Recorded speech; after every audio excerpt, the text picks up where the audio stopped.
Hello friends, इस video में हम आपको बताएंगे प्रोस्टेटाइटिस के बारे में, यानी पुरुषों की प्रोस्टेट ग्लैंड बढ़ जाने के बारे में।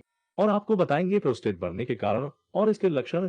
इस वीडियो में हम आपको इफेक्टिव होम्योपैथिक मेडिसिन बताएंगे, जिसके इस्तेमाल से आप प्रोस्टेट की समस्या से हमेशा के लिए छुटकारा पा सकते हैं। आपको बताएंगे मेडिसिन इस्तेमाल करने का तरीका। इस वीडियो में हम आपको प्रोस्टेट ग्लैंड बढ़ जाने की कंप्लीट जानकारी देंगे। प्लीज वीडियो को एंड तक जरूर देखें। अगर आप हमारे चैनल पर नए हैं तो चैनल सब्सक्राइब कर ले और बेल आइकन प्रेस कर ले, जिससे आने वाली हर लेटेस्ट वीडियो की नोटिफिकेशन आपको मिलती रहे। प्रोस्टेट की सूजन को प्रोस्टेटाइटिस कहा जाता है।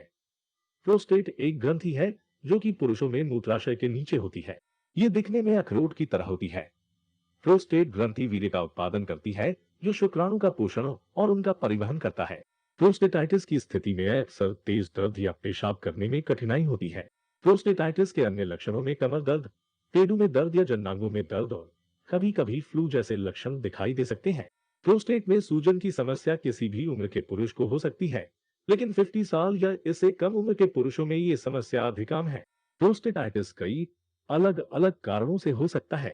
यदि ये किसी जीवाणु संक्रमण की वजह से होता है तो प्रोस्टेटाइटिस का उपचार आमतौर पर एंटीबायोटिक दवाओं से किया जाता है। हालांकि प्रोस्टेटाइटिस हर बार किसी जीवाणु संक्रमण की वजह से नहीं होता है। कई बार इसके सटीक कारण का पता लगाना मुश्किल हो सकता है।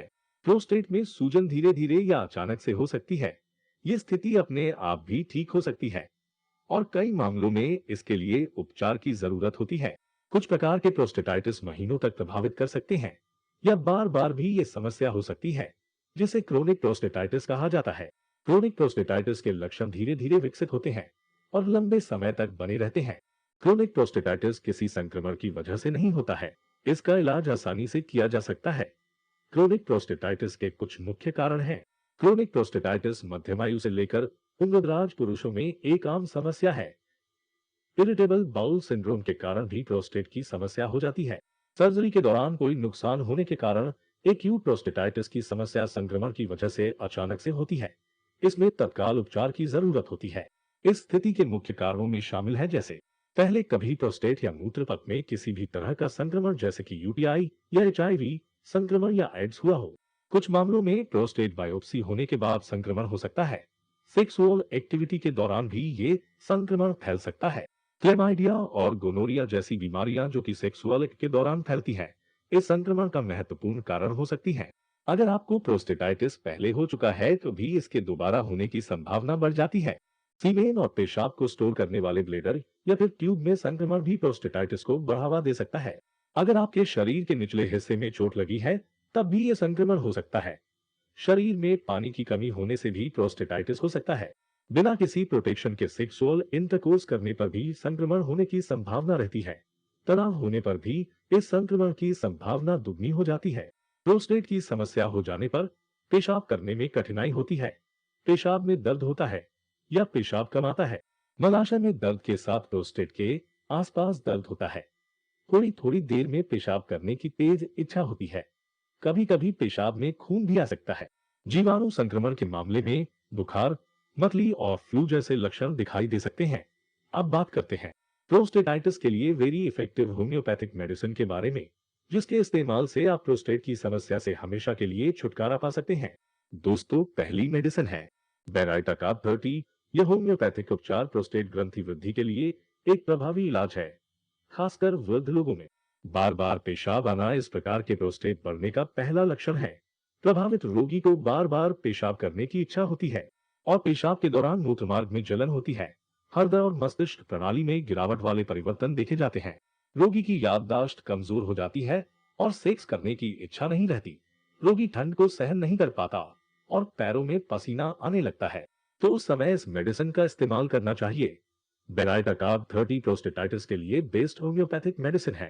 नेक्स्ट मेडिसिन है सेबाल सेरुलेटा क्यू। प्रोस्टेट के बढ़ जाने पर चाहे ये रोग पुराना हो या नया हो, सेबाल सेरुलेटा क्यू का इस्तेमाल करना चाहिए। रोगी को पेशाब करते समय कठिनाई होती है, पेशाब करते समय जलन होती है और पेशाब बूंद बूंद करके आता है। अचानक से पेशाब निकल जाने पर भी इस मेडिसिन का इस्तेमाल किया जाता है। सेबाल सेरुलेटा क्यू प्रोस्टेट के बढ़ जाने पर बेस्ट होम्योपैथिक मेडिसिन है। नेक्स्ट मेडिसिन है स्टेफिसेग्रिया 30। प्रोस्टेट के बढ़ जाने पर रोगी को ऐसा अनुभव होता है जैसे पेशाब की एक एक बूंद मूत्र मार्ग से निकल रही हो। रोगी को बार बार पेशाब आता है। इस मेडिसिन का एक विशेष लक्षण यह है कि पेशाब करते समय जलन नहीं होती है, लेकिन रोगी पेशाब नहीं करता तो समय जलन होती है। ऐसे विचित्र लक्षण में इस मेडिसिन का विशेष रूप से इस्तेमाल किया जाता है। स्टेफिसाग्रिया 30 प्रोस्टेटाइट के लिए बेस्ड होम्योपैथिक मेडिसिन है। नेक्स्ट मेडिसिन है डिजिटलिस्क्यू। बार बार पेशाब आने के लक्षणों के साथ दिल की समस्याओं वाले लोगों में बढ़े हुए प्रोस्टेट के लिए डिजिटलिस्क्यू एक आदर्श होम्योपैथिक उपचार है। इस प्रकार की प्रोस्टेट वृद्धि वृद्ध पुरुषों में आम है। नाड़ी की दर अनियमित या असामान्य हो सकती है और आंतरिक और बाहरी भागों में सूजन देखी जाती है। यौन अंगों की सूजन भी देखी जाती है। तो इन लक्षणों में इस मेडिसिन का इस्तेमाल करना चाहिए। नेक्स्ट मेडिसिन है कोनियम 30। बार बार पेशाब आने के साथ प्रोस्टेट ग्रंथि के बढ़ने को ठीक करने के लिए कोनियम 30 एक और प्रभावी होम्योपैथिक मेडिसिन है। प्रोस्टेट की समस्या चोट या झटके के कारण उत्पन्न हो सकती है। प्रोस्टेट ग्रंथि सिकुड़ जाती है और कड़ी हो जाती है और ये एक पत्थर की तरह महसूस होता है। पेशाब करने में बहुत परेशानी होती है। तो इस मेडिसिन का इस्तेमाल करना चाहिए। कोनियम 30 प्रोस्टेट ग्रंथि बढ़ जाने पर बेस्ड होम्योपैथिक मेडिसिन है। अगर आप प्रोस्टेटाइटिस के बारे में और अधिक जानकारी लेना चाहते हैं या प्रोस्टेटाइटिस का हमसे ट्रीटमेंट लेना चाहते हैं, तो आप हमें कांटेक्ट कर सकते हैं। ये हमारी वेबसाइट पर जा सकते हैं। वेबसाइट की लिंक आपको डिस्क्रिप्शन में मिल जाएगी। अगर अभी तक आपने हमारा चैनल सब्सक्राइब नहीं किया है, तो प्लीज चैनल सब्सक्राइब कर ले और बेल आइकन प्रेस कर ले, जिससे आने वाली हर लेटेस्ट वीडियो की नोटिफिकेशन आपको मिलती रहे। वीडियो को अधिक से अधिक शेयर करें। अब मिलते हैं नेक्स्ट वीडियो में। Thank you.